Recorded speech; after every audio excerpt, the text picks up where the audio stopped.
Pedirte tu opinión sobre esta columna que vaya que ha generado tanta controversia, titulada Vas Carnal, de Eduardo Casia, y que habla precisamente pues de lo alejado que está la clase empresarial de este país, de lo que pasa al día con día, mi querido Luis Guillermo. Oye. Creo que hay un sector del empresariado mexicano, mi estimadísimo Jesús, que no ha entendido de qué va la transformación y qué significa el ser pues un integrante de las clases trabajadoras en nuestro país. No podemos generalizar respecto de que todos los empresarios piensen así, pero sí podemos identificar con mucha claridad a este sector de empresarios que están completamente desconectados de la realidad nacional y de la realidad profunda de las clases trabajadoras mexicanas. Este artículo, Vas Carnal, desde el título, pues me parece que lo único que nos comprueba, mi estimado Jesús, es que la profunda falta de conocimiento de lo que es la clase trabajadora, de lo que son los obreros, de lo que son los campesinos, de lo que son las personas de a pie en este país, pues simple y sencillamente es lo que impide que este núcleo de empresarios, este núcleo de personas de alto nivel económico, pues puedan conocer a profundidad qué México es el que habitan. Me parece ofensivo Claro. tratar de reducir a un lenguaje pues barrial, pero ni siquiera realmente conectado con los barrios de las ciudades de este país. Y me parece sobre todo ofensivo que se intente, que se intente estigmatizar a las clases trabajadoras como ignorantes, como mal habladas, como desinformadas, como poco cultas, cuando muchos y muchas que somos de origen obrero, de origen trabajador, hemos pues alcanzado un nivel intelectual, de información, de conocimiento del país muy superior del que se manifiesta en columnas como esta de Eduardo Cacha. Oye Luis, ¿tú ves una especie de estrategia por parte de esta derecha empresarial, de este sector, como bien dices, que hay que diferenciar este sector empresarial? Porque la apuesta es muy clara, ¿no? Regresar a lo que ellos piensan o creen que fue un pasado dorado, pero un pasado dorado para sus propios intereses. Totalmente.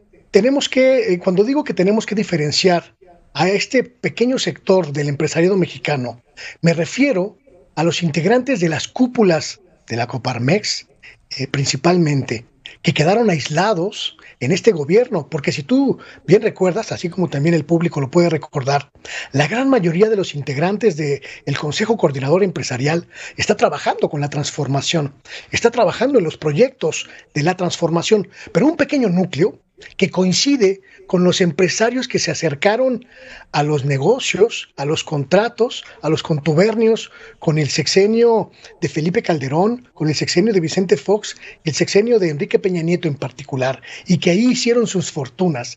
Es el sector empresarial que ahora está tratando de recuperar la interlocución, pero lo está haciendo de una manera grotesca, interviniendo abiertamente en política, a través de Gustavo de Hoyos, Walter y el grupo que milita en Sí por México, Va por México, o como se llama esta organización. Y un pequeño sector de empresarios locales que quedaron sin contratos. Y es lo que están buscando en realidad.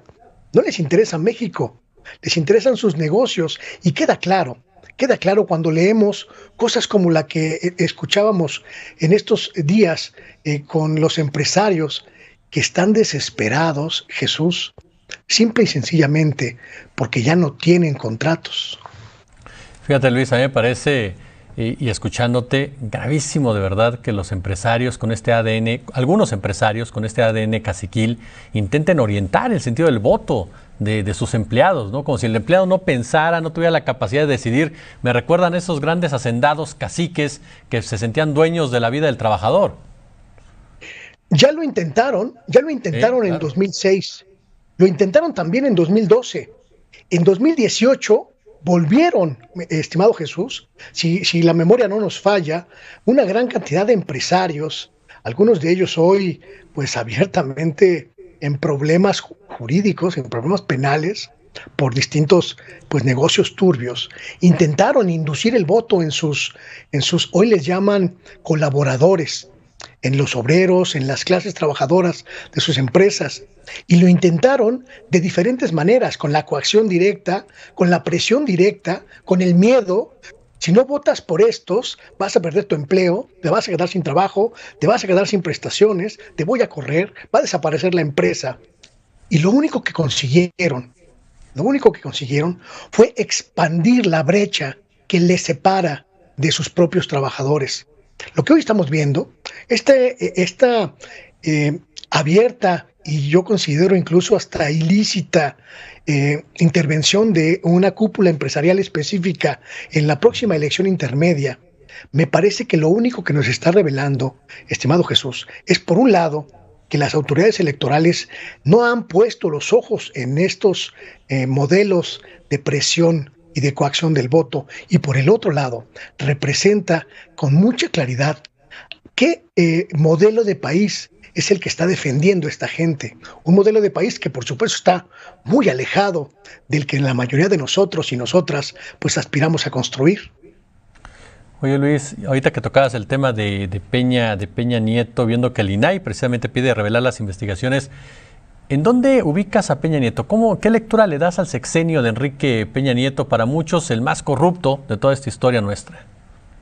Creo que sin duda el resultado final del sexenio de Enrique Peña Nieto ha sido la profundísima corrupción. Una corrupción que tocó todos los niveles y todos los sectores, pero principalmente se concentró en una cúpula muy específica y muy determinada que estaba alrededor del propio presidente. Y me parece, Jesús, que como hemos ido viendo en los últimos años, pues ese círculo está tocado ahora por las investigaciones de las diferentes corporaciones, tanto judiciales como policíacas en nuestro país, gobernadores que fueron muy cercanos a Peña Nieto, empresarios que fueron muy cercanos a Peña Nieto, funcionarios públicos que fueron muy cercanos del primer círculo del presidente, y también un núcleo muy específico de políticos que están ahí ahora orbitando y sobre los que pesan, pues en algunos casos, pues ya sombras muy siniestras de averiguaciones previas y persecución política. Me parece que ese es el signo, y ese fue el sino que decidió Enrique Peña Nieto imprimirle a su gobierno, y que iremos viendo que cómo pagan las consecuencias muchos de ellos. Finalmente, Luis, no puedo dejarte ir sin preguntarte lo que tuiteaste, este cambio por parte de Comunicación Social de Presidencia. Sale Azucena Pimentel, oye, controvertidísima.